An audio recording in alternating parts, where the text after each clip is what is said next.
Oi, Virgílio. Oi, Virgílio, tá me escutando? Tudo bom, cara? Tudo bem? Como é que você tá? Tudo bem. Estamos entrando aqui, já estão entrando aqui Arnaldo, Breno. Só colocar o telefone aqui na posição.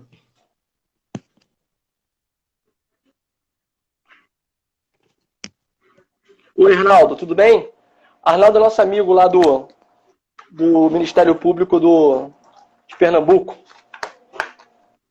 E o Legal. Breno é um amigo contador aí, que trabalha em várias empresas trabalha no software, atende vários municípios. Importante ele ter a noção aí da questão dos municípios, né? Que ele está diretamente ligado aí aos municípios. Tá entrando gente aí, ó. E a gente vai trocando uma ideia, né? Até a gente ter um número aí, as pessoas vão entrando, né?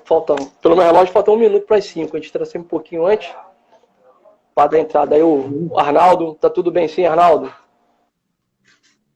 Ele é o coordenador da Comissão da Área Pública do Conselho de Contabilidade lá de Pernambuco. Trabalha muito nos municípios, né? Uma experiência grande na fiscalização dos municípios, né? Que é um tema muito interessante que você vai colocar aí. Você me ouve bem? Eu ouço bem. Você está me ouvindo bem, não? Sim, muito bem. Tá. O pessoal que está aí, o pessoal que tá entrando, tá escutando o professor Virgílio, tá me escutando bem?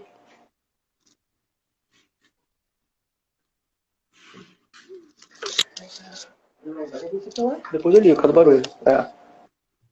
Eu ligo aí. Tá? E aí, Virgílio, animado aí para nossa.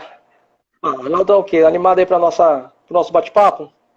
Sim, esse tema é muito legal. Eu particularmente, tenho uma trajetória assim, de estudos na esfera municipal.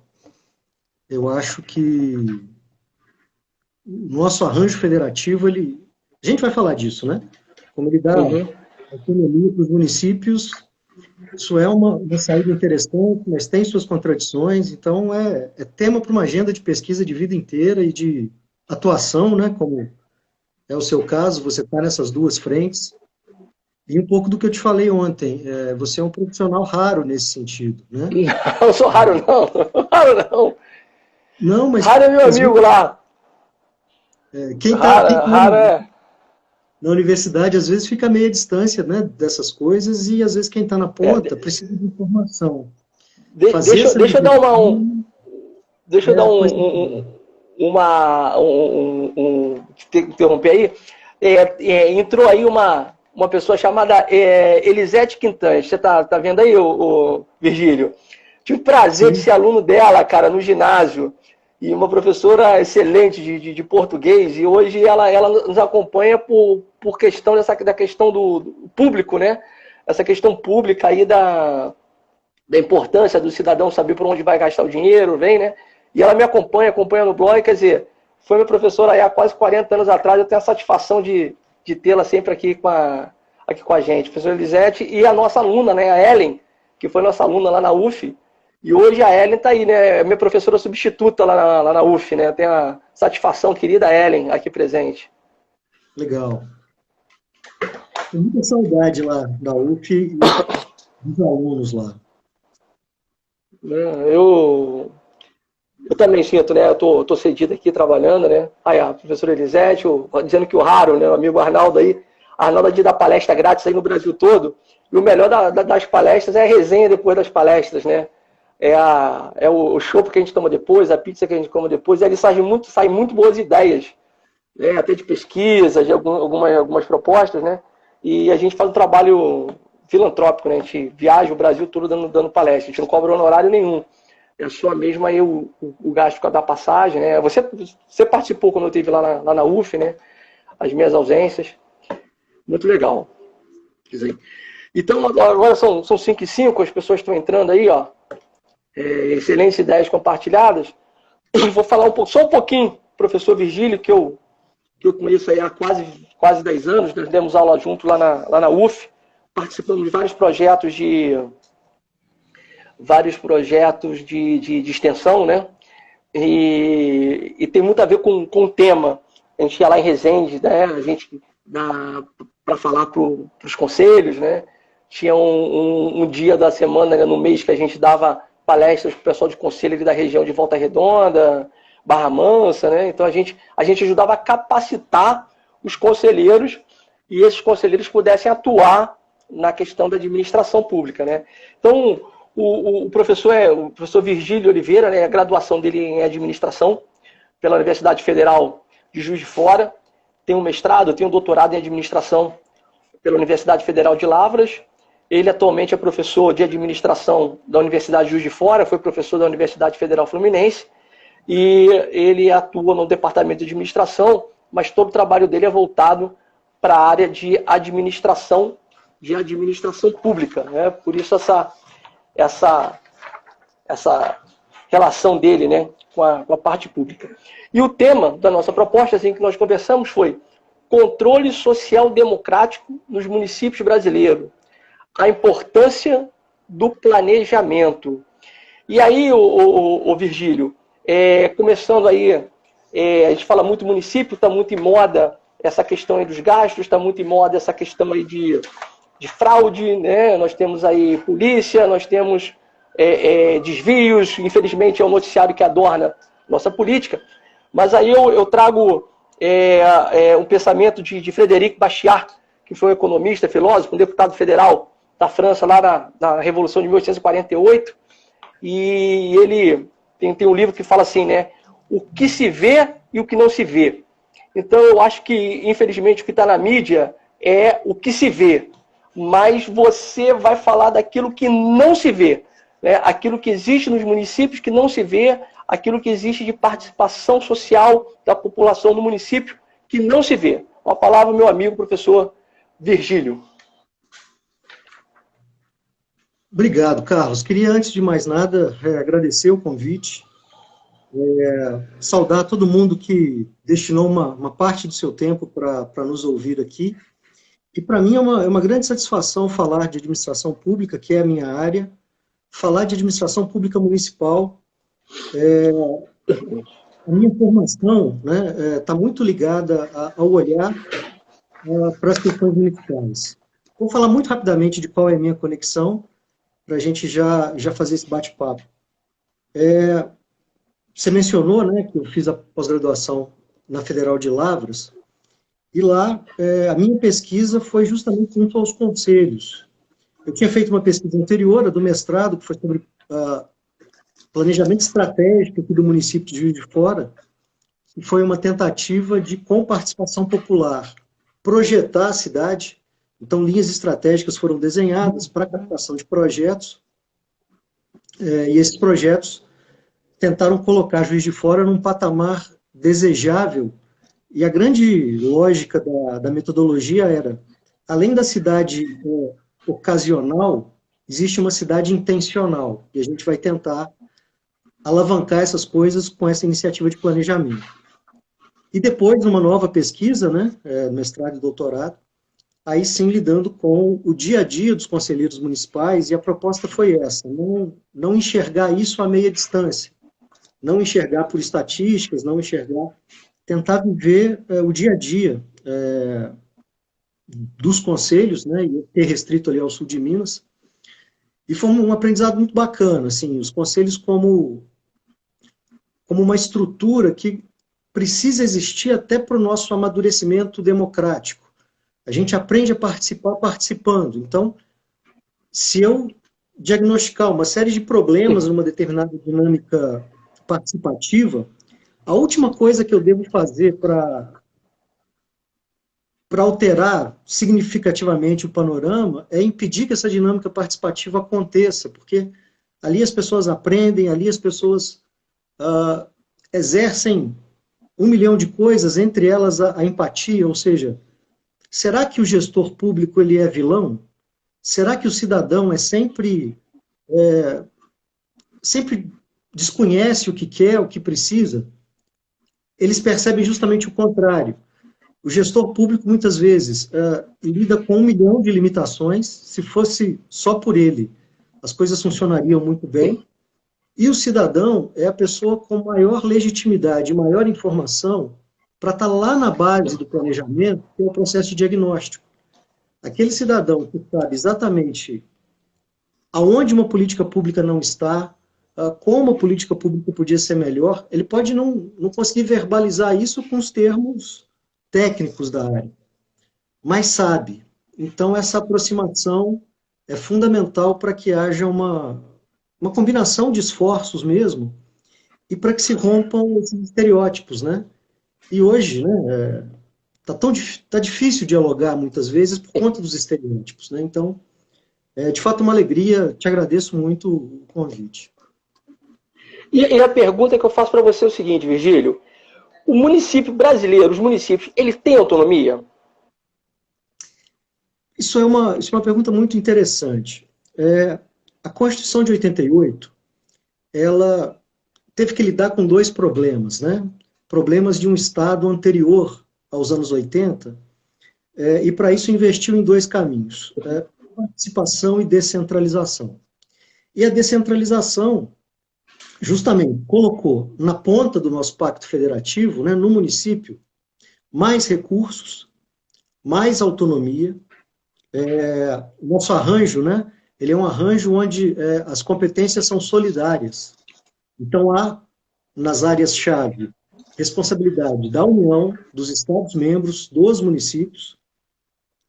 Então, assim, a resposta até aqui é sim, mas a gente precisa olhar lá na base e pensar que 80% dos municípios brasileiros têm menos de 20 mil habitantes. Então, são localidades... Nossa, 80% menos de 20 mil habitantes. Menos de 20 mil. A gente pensa, muitas vezes, assim, a partir da nossa realidade. Então, um município como o Rio de Janeiro, ou mesmo Juiz de Fora, são pontos fora da curva. Eu tenho até alguns números aqui que depois eu vou mostrar sobre municípios assim, com populações mínimas. Mas, enfim, quando a gente olha para esse panorama, que é mais a regra do que a exceção, a gente vê o seguinte: uma fragilidade financeira muito grande. Então, às vezes, o município não tem como dar contrapartida para uma pactuação com o governo estadual ou com o governo federal. Uma certa precariedade gerencial, né, que torna as coisas um pouco mais difíceis. Então, assim, tem autonomia, mas tem um mundo de limitações. Agora, uma coisa que a gente também percebe quando olha assim, o imenso mosaico que é o Brasil, né, 5.570 municípios, é que, assim, criatividade também é um recurso, a boa gestão e o diálogo público fazem coisas interessantes acontecerem. Então, assim, tem autonomia, mas lidam com uma série de limitações. Mas eu fico me perguntando, né, se o Brasil fosse completamente administrado a partir de Brasília, seria difícil pensar em soluções que serviriam para um município como São Paulo, com milhões de habitantes, e outros municípios, como, por exemplo, Serra da Saudade, que é o menor município do Brasil. É um município Fica em Minas. Fica em Minas.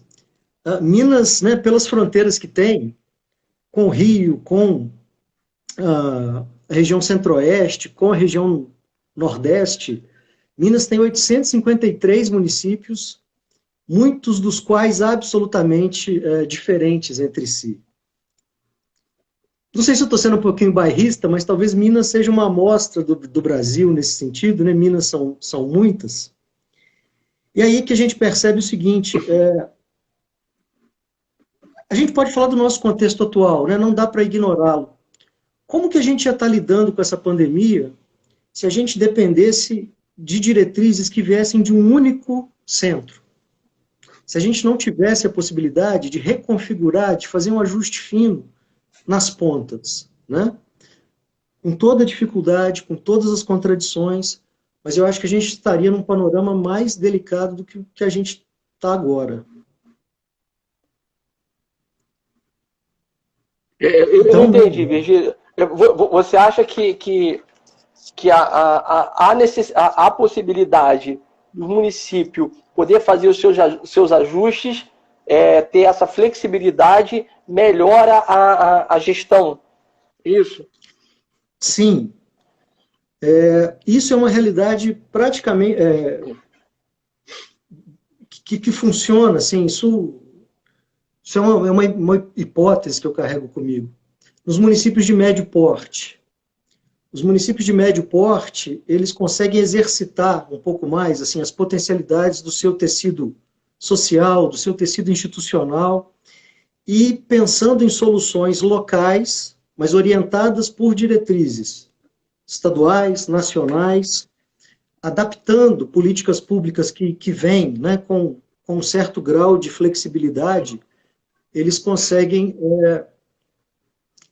fazer um ajuste local para que as coisas sejam mais bem dimensionadas, para que as coisas sejam de fato adaptadas às realidades locais. Tá, então aqui, aqui eu tenho uma pergunta do professor Arnaldo. Professor Virgílio, né, mas a existência de 5.570 municípios é um número razoável para o Brasil? Boa pergunta. Sim nem não, muito pelo contrário. Não, tem um aspecto, né, que é o seguinte. Eu falei de Serra da Saudade tem 781 habitantes. São Paulo tem 12 milhões e 500. Serra da Saudade tem uma estrutura administrativa, obviamente proporcional ao seu tamanho, mas que segue a estruturação de qualquer outro município, né?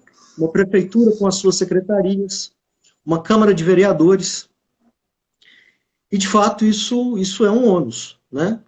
Então, há uma curva, né, de emancipação de territórios que antes eram subordinados a outros municípios, né?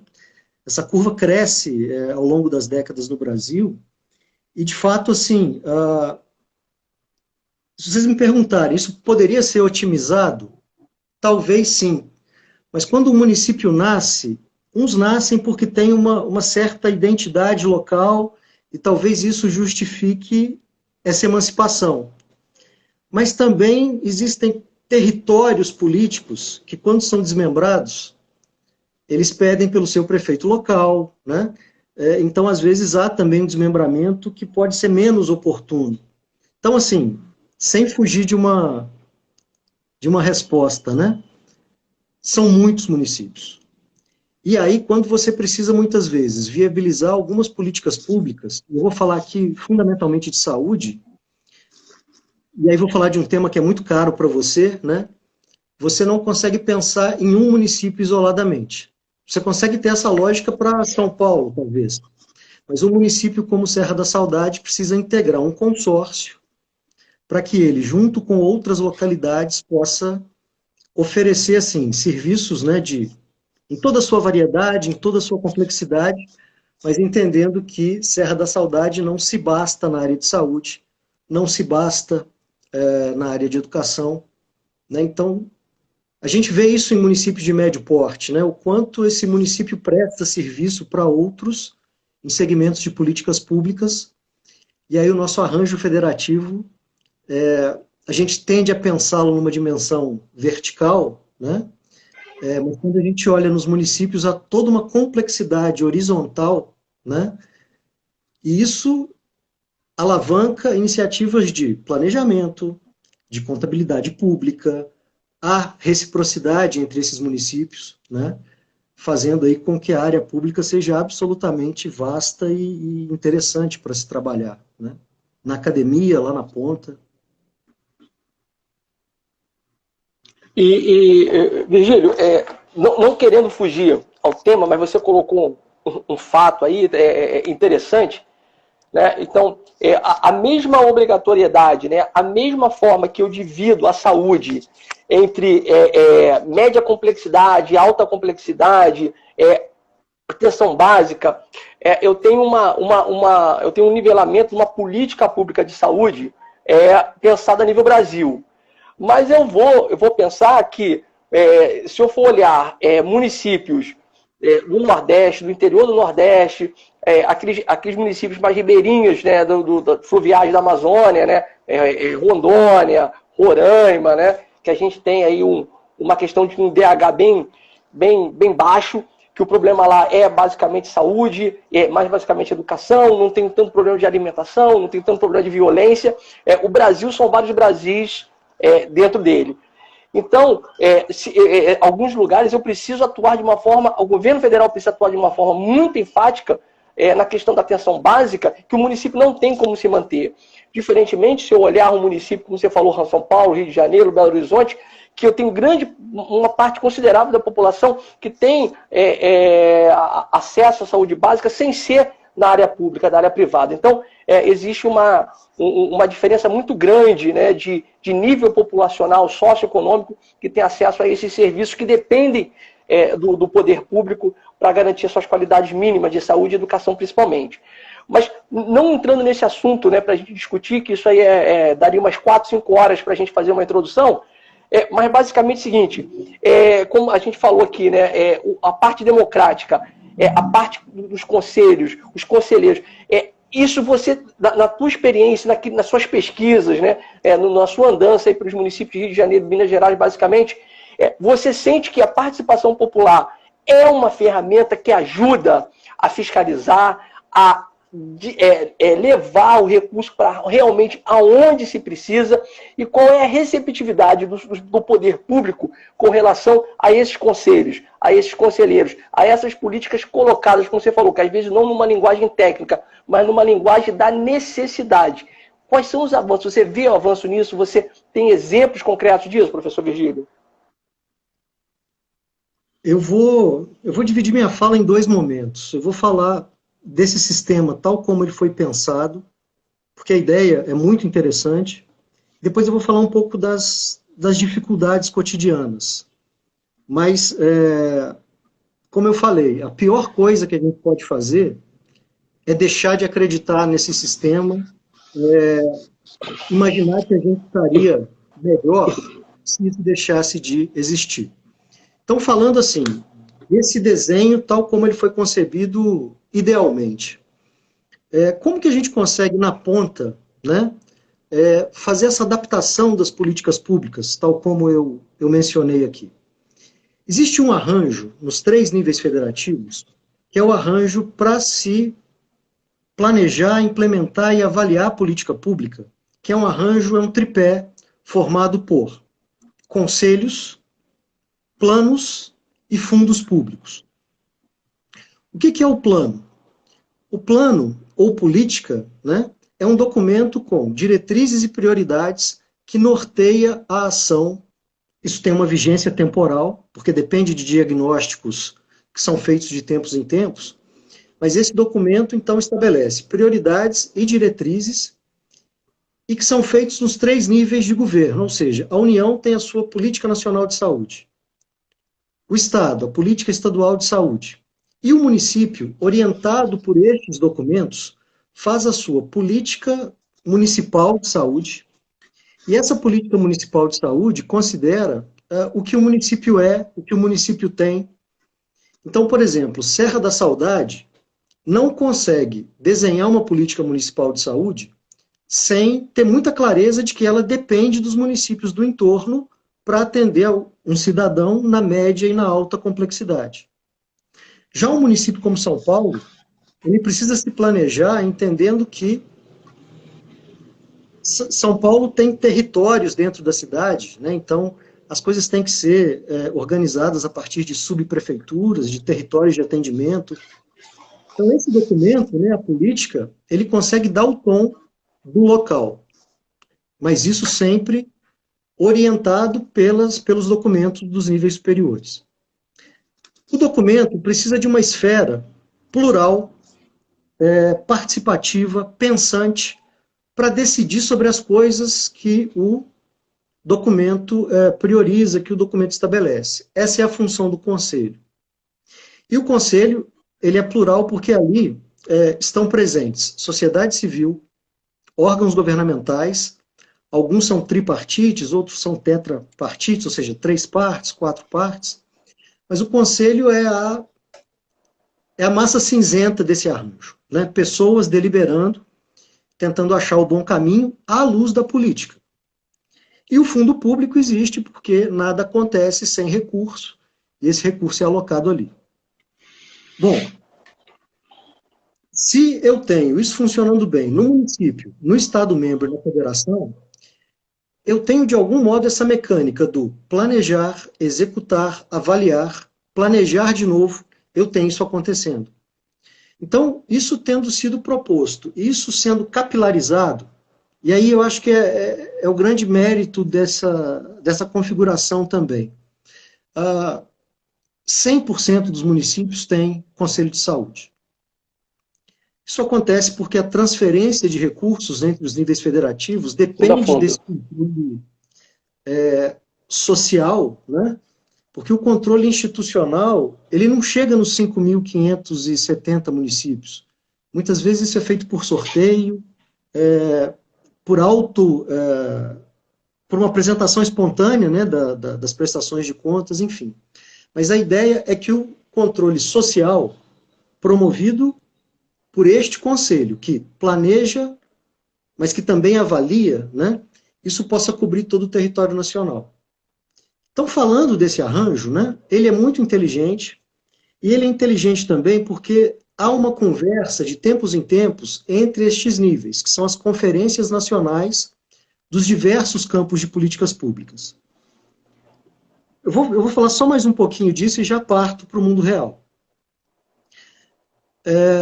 Na área da saúde, né, isso existe já há muito tempo, mas como é que se dão essas conferências? Os municípios abrem janelas de diálogo e qualquer cidadão pode se inscrever e pode participar.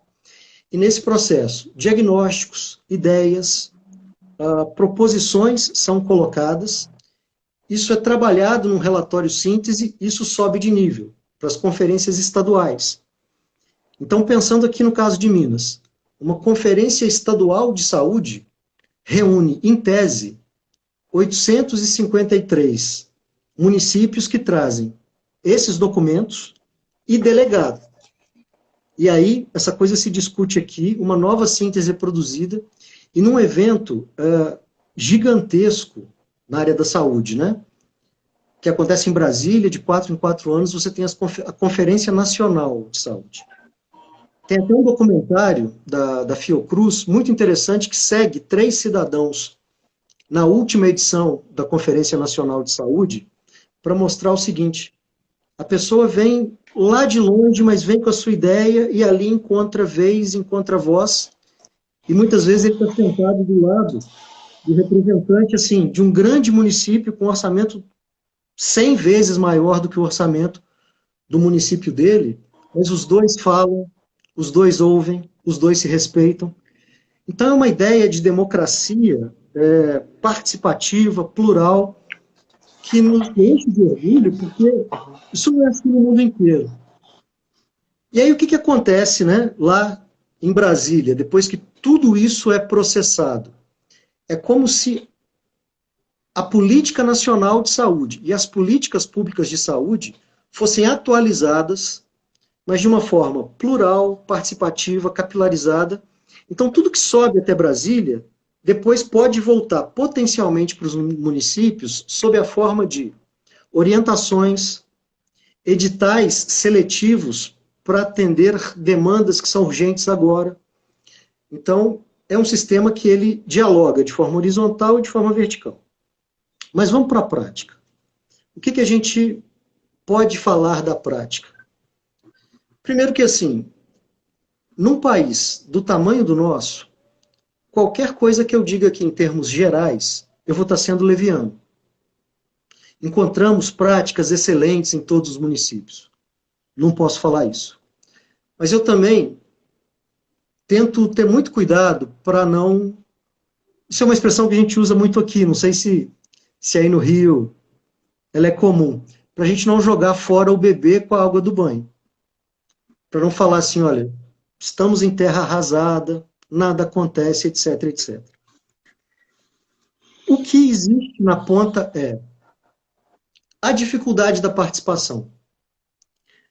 A gente pode pensar hoje na nossa rotina como profissional, como pai, como... Parece que assim, a nossa família e o nosso trabalho monopolizam assim, 110% da nossa energia. Um conselheiro municipal, ele tem que encontrar energia para, além dos seus problemas, ir para um fórum discutir problemas coletivos. E mais, para que ele exerça bem o seu papel, ele tem que se posicionar lá, voltar na organização que tem assento no conselho, não é uma pessoa que tem assento no conselho, é uma organização. E essa organização o elege como conselheiro. Dialogar com a sua base, ir para lá, estudar questões locais, entender de administração pública, de tempos em tempos, né? Você sabe bem disso. A prestação de contas por essa via democrática faz com que esses sujeitos tenham que se debruçar sobre prestações de contas, que têm a sua linguagem própria, que têm metodologias, né, que estão a meia distância do cidadão comum, né? Não adianta a gente se iludir com relação a isso. Então, assim, há um déficit participativo. E, por vezes, há também um déficit de atenção ou de sensibilidade dos poderes instituídos que não colocam nos conselhos pessoas com autonomia e pessoas que vão fazer esse mesmo movimento, ou seja, eu assumo um compromisso em nome do meu órgão no poder público local, né? Eu preciso levar esse compromisso lá para dentro e fazer essa coisa acontecer. Então, esse movimento, né, ele lida com as dificuldades da participação contemporânea, da participação institucionalizada. Se antes de 88 os canais de participação eram limitados, depois que esse sistema participativo se institui, a participação que é direito, para essas pessoas também se torna dever. Né? Então, nesse movimento, as contradições, as dificuldades existem, mas o que é legal de perceber? E aí a gente consegue evidenciar isso por pesquisa longitudinal, ao longo do tempo. Quando a gente olha um conselho que existe há muito tempo, a partir das mudanças do seu regimento, a partir das suas regras de governo, alguns casos que eu já estudei, eu não percebi involuções. Os conselhos que nascem menos democráticos, tem a figura do prefeito como membro nato, ou secretário da pasta, tem regras muito frágeis de representação, de qualidade de mandatos, isso vem sendo aprimorado a ponto de você ter caminhos formais, mas que condicionam a prática, que apontam assim para uma participação mais efetiva, para uma participação mais qualificada, mas volto a dizer, essa curva, né, ela evolui, mas também involui, tá? Às vezes você pega um caso particular e você vê um conselho que vai perdendo boas práticas ao longo do tempo, conselhos que vão ficando pelo caminho. E uma coisa que é interessante de dizer, os conselhos acabam refletindo a força dos seus campos institucionais. Então, se a gente pensar um município aleatoriamente, a chance do Conselho Municipal de Saúde ser o conselho mais maduro daquele lugar é muito grande, porque a área da saúde amarra a participação lá na Lei Orgânica da Saúde. A área de saúde tem orçamento. A área da saúde desperta muito interesse dos governantes locais. Mas a gente tem conselhos em 30 áreas diferentes. Direitos da mulher, igualdade racial, cultura, política urbana, segurança pública. E aí, quando a gente vai caminhando para conselhos mais tangentes, assim, né, não tão centrais, talvez 4 sejam centrais: saúde, educação, assistência social e direitos da criança e do adolescente. Os conselhos ligados à política ambiental também são fortes, mas os outros tendem a estar um degrauzinho abaixo. Muito embora em um município particular eu possa ter relações diferentes, mas enfim. Então é isso, ou seja, é uma pergunta que não é fácil de responder, mas sintetizando. A gente tem um desenho institucional muito interessante, o Brasil é exemplar nesse sentido para o mundo, em função do tamanho do território, das conquistas que conseguiu, mas na prática a gente lida com dificuldades, com contradições, mas que vão ser resolvidas na prática, não vão ser resolvidas por decreto. Então esse sistema tem que continuar funcionando, girando, para que ele possa ser aprimorado. Isso não vai acontecer de Brasília, não vai acontecer sem essa energia participativa em movimento. Virgílio, tenho visto aí algumas colocações, né? Eu queria destacar uma aqui, que acho que não é nem uma pergunta, é uma colocação, assim, que o grande problema é o entendimento dos agentes políticos que diversas vezes atropelam os planos e deliberações emitidos pelos conselhos. O que foi deliberado pelo conselho, ele tem força de execução? Ele tem algum canal que ele possa se reportar caso haja uma ação do poder constituído, do poder público, sobre as deliberações ali realizadas? Existe algum canal para isso? Essa é uma pergunta muito boa e é uma pergunta recorrente. Os conselhos dependem de certas premissas para eles funcionarem bem, e eles não têm muita força para lidar com essas premissas. Então, é uma grande contradição colocada. Eu vou falar um pouquinho disso e vou responder. Para um conselho funcionar bem, imaginando que ele é um elo, né, intermediário, antes dele, é fundamental que eu tenha uma sociedade civil organizada em atores coletivos e interessada nas questões públicas. O público tem que ser percebido como aquilo que é de todos e não como aquilo que é de ninguém. E a gente acaba tendo uma relação estranha com o público, de desqualificar muitas vezes, de desacreditar. Isso tudo volta contra nós mesmos, tornando a nossa democracia, tornando as nossas políticas públicas mais frágeis do que poderiam ser.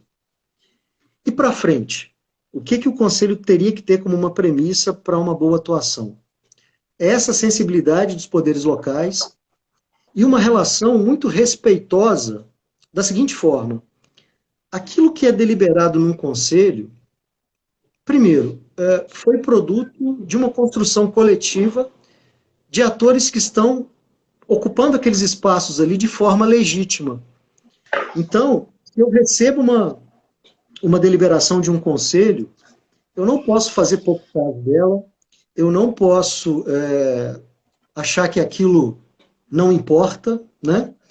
E aí eu tinha dito, né, de uma linha de evolução de conselhos. Isso a literatura mostra também. Muitos conselhos, quando nascem, eles nascem com um caráter consultivo e depois se tornam deliberativos. Ou seja, essa tomada de decisão precisa encontrar eco nos poderes locais. Tem que ter uma correia de transmissão, ou seja, o que é decidido aqui gira coisas aqui. Mas, de novo, isso não é uma realidade, isso não é uma realidade universal, né? Isso não é regra geral. Então, como que os conselhos podem atuar? Primeiro, tendo muito cuidado com aquilo que é decidido, aquilo que é deliberado, tomando resoluções que cada vez mais incorporem evidências, diagnósticos locais, observações sobre realidades semelhantes, para que essas proposições sejam densas de conteúdo, para que elas sejam norteadas pelo interesse coletivo, né, e bem fundamentadas. Depois, essa qualidade da relação com o executivo local, com o legislativo local, ela é construída, e aí é a dinâmica da política, né? Mas tem, sabe aquela história, em caso de emergência, quebre o vidro?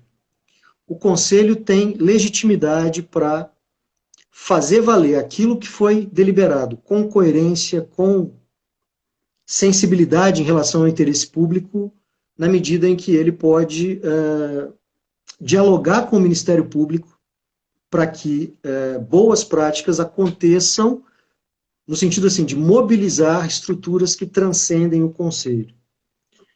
Há pouco tempo eu eu assisti a fala de um outro pesquisador nessa área, e foi feito para ele exatamente essa pergunta. Mas vem cá, os conselhos não têm inúmeros problemas, efetividade, como é que isso se dá? E ele fez uma fala que eu achei muito interessante. Ele falou, olha, um olhar utópico sobre o conselho funciona maravilhosamente bem, todo mundo participa, volta nas suas bases, traz algum tipo de frustração. Mas diante de grandes ataques ao interesse público, até pelo fato do conselho ser um sistema de peso e contrapeso, né, o conselho evita que essas grandes questões contrárias ao interesse coletivo, isso aconteça.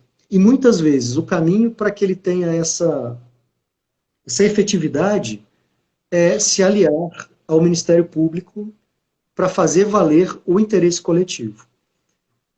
Mas o que eu falei é algo extremo, quer dizer, o que se espera é que boas relações sejam construídas, relações republicanas, né, para que as deliberações dos conselhos encontrem nos poderes locais efetividade, porque isso tudo aponta para o bem comum, né?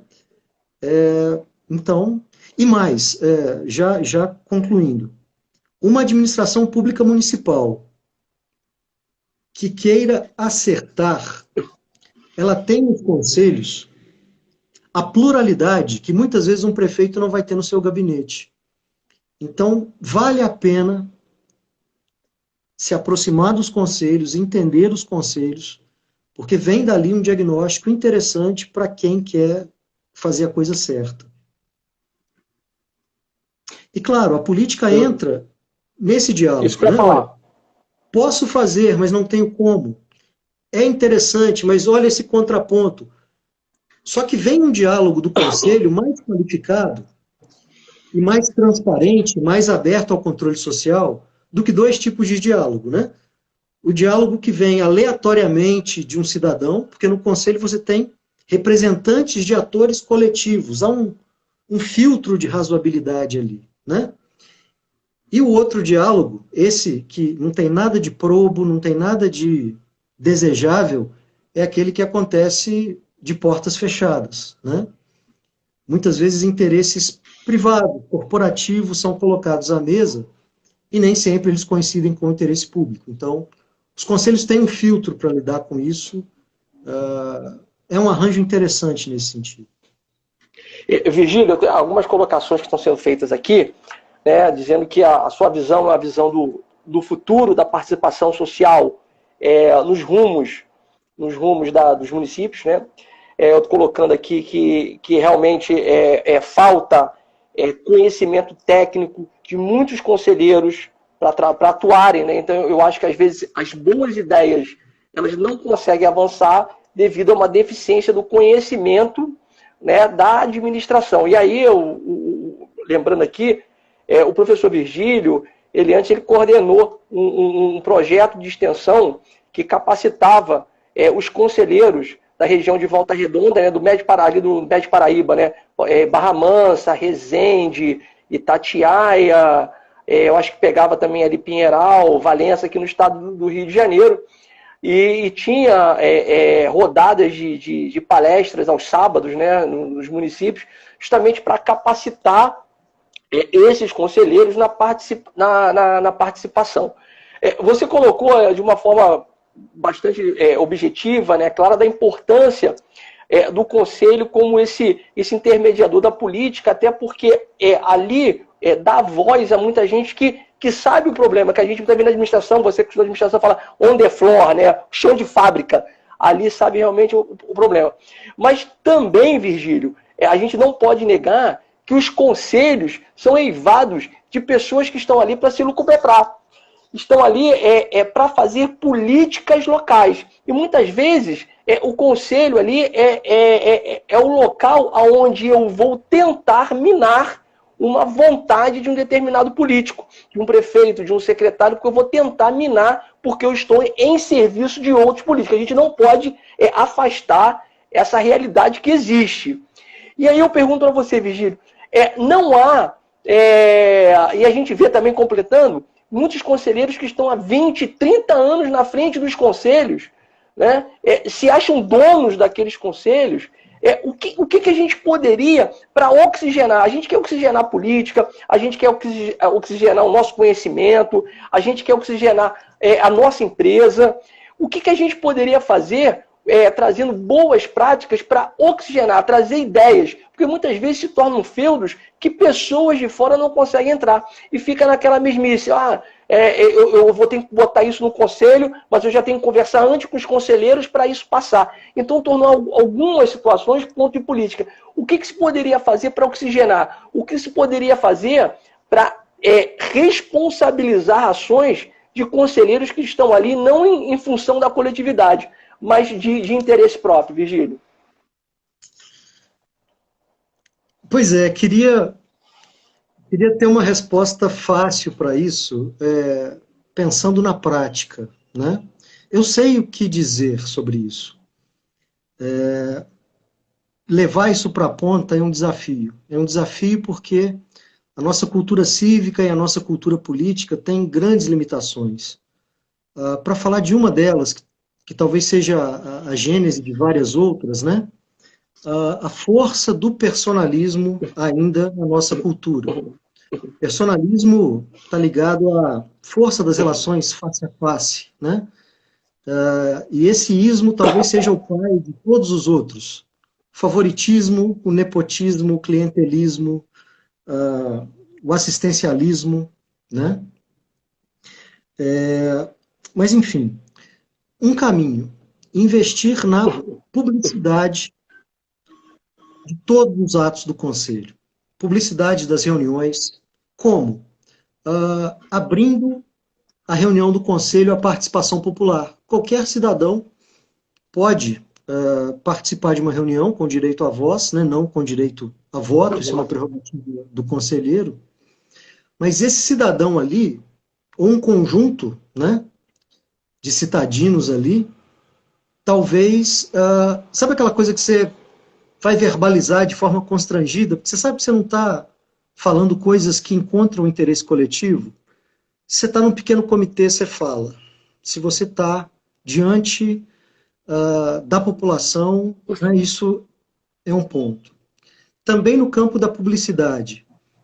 Todas as atas do Conselho, bem lavradas, e à disposição no portal da Prefeitura. Juiz de Fora tem essa prática. Isso até para a gente que faz pesquisa, você fazer uma análise documental das atas, dependendo de como elas são feitas, você consegue traçar uma linha de tendência da própria democracia desse conselho. Com coisas às vezes que são muito sutis. É um estudo que a gente fez aqui. Ao longo do tempo, os conselhos tratam mais de problemas internos ou de problemas relativos à política? Em síntese, eles estão tratando de um bem maior ou eles estão varrendo o quintal? Temos que trocar tal representação, informes. Um conselho que é todo autocentrado, ele está deixando de cumprir o seu papel para com a coletividade.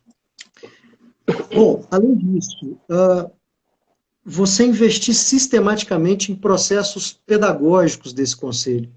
E aí foi uma das coisas que, fazendo pesquisa, a notícia não é boa. Poucos conselhos que até hoje a gente observou têm rotinas pedagógicas para tratar não só de como funciona a máquina pública, de detalhes do seu segmento de política pública, mas tratar de coisas do tipo o que são os princípios da administração pública, o que é a moralidade, o que é a publicidade, né? Impessoalidade. Impessoalidade, importantíssimo, né? E o detalhe, né? O que muita gente não acha que não existe, da eficiência. A administração pública tem que ser eficiente para a sociedade. E, infelizmente, nós não temos um percentual de eficiência satisfatório, né, Virgílio? Isso a gente não pode negar. Exato. Uma colocação aqui do Chomsky, que ele dá uma sugestão, a gente vem conversando sobre isso, né? Que é a questão da limitação de vezes em que um conselheiro ele pode ser reconduzido ao mandato, né? Eu acho que isso aí é fundamental. Ele cumpriu uma quarentena, né? 2 mandatos, cumpriu um, e depois retorna, enfim. E aí eu pergunto para você, Virgílio, os conselheiros, eles são remunerados? Os conselhos, eles têm orçamento próprio? Eles vivem, né? Eles funcionam, porque eles têm que ter local, eles têm que deliberar, eles têm que ter, para fiscalizar, eles têm que se locomover, né? Eles estão a serviço da administração da sociedade. Naquele dia ele tem que comer, ele tem que se deslocar. Eles têm orçamento próprio, eles podem ser remunerados, porque a gente vê que no Conselho da Criança e do Adolescente tem eleição, tem campanha, tem chapa, tem isso, mas educação, saúde, a gente não vê isso, né? Então essa é a pergunta que eu lhe faço, Virgílio. Tá. Deixa eu dar só um passinho atrás. Nessa Claro. contribuição que você trouxe, veio um aspecto fundamental para a questão das boas práticas nos conselhos. Investir cada vez mais em bons regimentos internos, nas regras de autogoverno, não só no que está escrito, mas no processo de tirar o que está escrito do papel. Então, o regimento pode lutar contra a eleição ou a recondução sistemática de um conselheiro. É de se esperar que a organização que colocou esse conselheiro lá tenha esse filtro. Mas aí, de novo, a gente cai, e aí já começando a falar um pouquinho do que você me perguntou, no problema da participação voluntária. Às vezes alguém sempre se coloca à disposição, até porque tem algum interesse particular, enfim. E vai sempre sendo reconduzido, né? Bons regimentos impedem uma terceira recondução, por exemplo. Fica um mandato mais um, e depois é uma quarentena de pelo menos mais um mandato, né? Mas como é que a gente, só para não colocar aqui sem apontar um caminho, mas como é que a gente consegue informação sobre isso?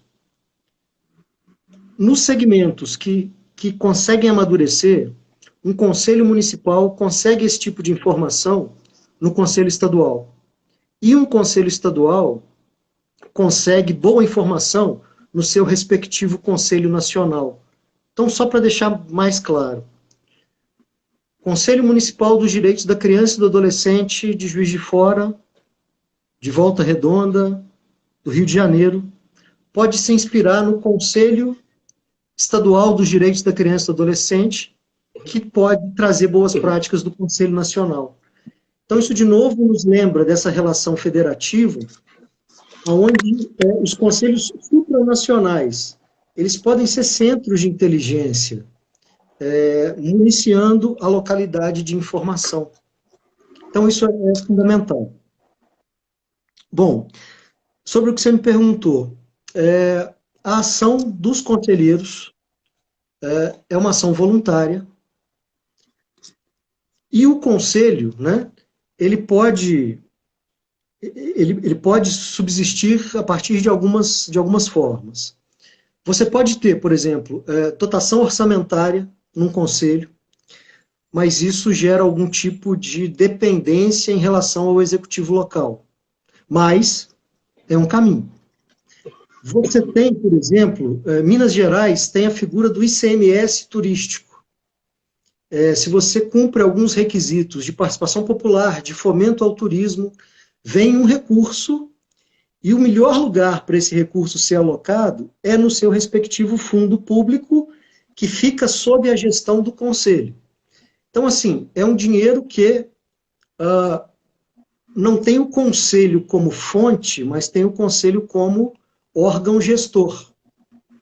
E ele pode gerir isso pensando em alavancar elementos da política, gerir isso pensando em viabilizar processos pedagógicos para o próprio conselho, ou seja, o conselho ele sendo plural, participativo, sendo essa massa cinzenta local, ele potencializa o uso desse recurso tanto para política pública propriamente dita, mas também para não negligenciar os seus processos de participação, de qualificação, de seus processos pedagógicos, né? E, em alguns segmentos, isso é muito próprio do segmento da criança e do adolescente.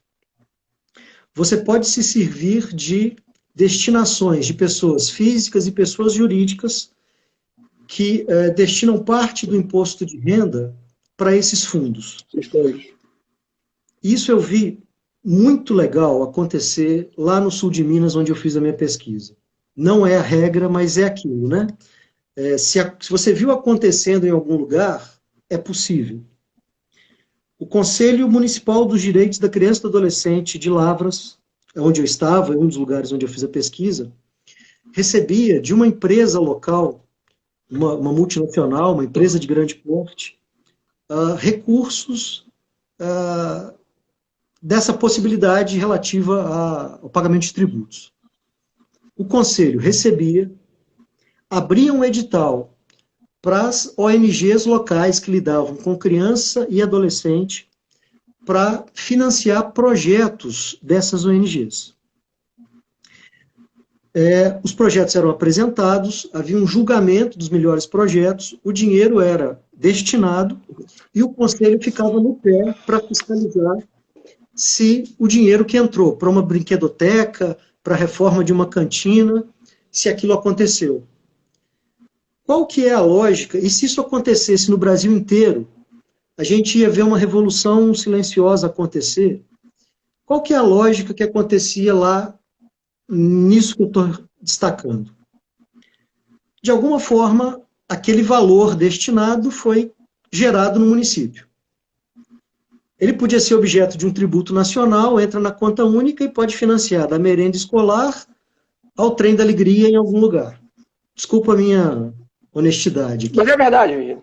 Virgílio, você tem 2 minutos para encerrar, Virgílio. O nosso tempo voou. Voou, Virgílio.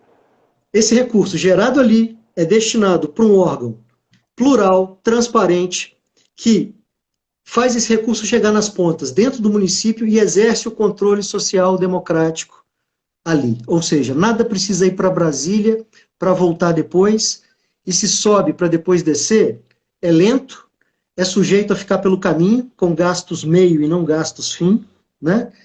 E com outras dificuldades que o sistema pode ter. Virgílio, 1 minuto para a palavra final. Senão o Instagram me corta, a gente não termina. 1 minuto, Virgílio. Contado no relógio. Carlos, então vou usar esse minuto para te agradecer, para deixar um alô para quem nos ouviu, né, e dizer que a gente precisa cuidar do público. Tá? Os piores momentos do público, a gente fica no sofá que isso chega pelo jornal. E tem que chegar. Mas os melhores momentos, eles estão por aí. A gente tem que estar disposto a encontrar e tem que saber procurar. Né? Cada vez que a gente desqualifica o público, a gente desqualifica a nossa democracia e a nossa qualidade de vida. Perfeito. Então, muito obrigado. Eu quero agradecer muito ao Virgílio, a todos os participantes. Virgílio, nós tivemos aqui ex-alunos nossos, alguns alunos meus atualmente, né, outros que são seus. Tivemos aí técnicos do Tribunal de Contas, tivemos donos de empresas, tivemos aí contadores dos conselhos, pessoal do Ministério Público, fui vendo aqui a participação, tive até meus professores, que foram meus professores participando. Agradecer muito, Virgílio. E lembrando, olha só, quinta-feira, dia 28, nós vamos ter outra live, tá? Com o doutor Frederico Magalhães, do Ministério Público de Pernambuco, coordenador do GAECO de lá, e vai falar sobre a fiscalização do Ministério Público sobre os gastos da saúde na Covid. Então, quer dizer, não é a participação popular, mas é o Ministério Público que representa a execução da lei, né, para a sociedade, em frente a todos esses gastos aí. Então, eu acho que vai ser uma palestra interessante. Falta 25 segundos aqui que tá me avisando. Quero deixar um agradecimento. Essa palestra aqui vai ficar 24 horas aqui no Instagram. Depois eu vou copiar o link e vou botar no meu blog. É profcarloseduardo.blog. profcarloseduardo.blog.